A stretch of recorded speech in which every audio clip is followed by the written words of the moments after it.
Còn các bạn, hôm nay mình sẽ hướng dẫn các bạn về cách thay thế chổi than của máy khoan 13 ly Hitachi, máy khoan DV13 VTS set.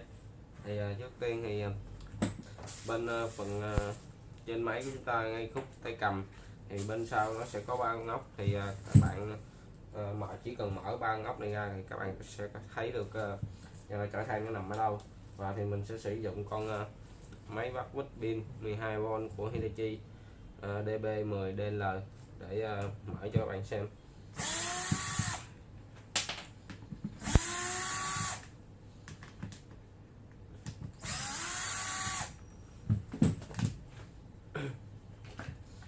Thì khi các bạn mở ra thì các bạn sẽ thấy được hai con chổi than của nó sẽ nằm hai bên cái ổ gấp của rotor.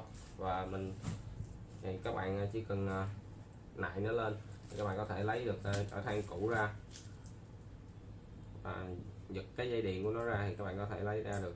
Và các bạn cũng thay thế chổi than mới vào thì cũng như vậy luôn, các bạn chỉ cần đè vào và gắn vào thì các bạn có thể thay thế chổi than thành công rất là dễ.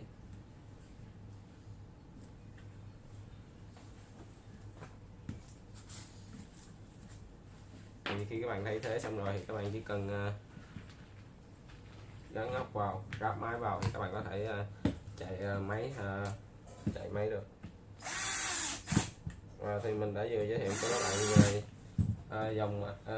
cách hướng dẫn của máy khoan DV13 VSS set 13 ly của Hitachi. Cảm ơn tất cả các bạn đã theo dõi video của mình. Nếu các bạn thích, các bạn có thể nhấn subscribe và lại kênh của mình để giúp cho mình có thêm nhiều động lực làm những video tiếp theo. Xin chào và hẹn gặp lại các bạn.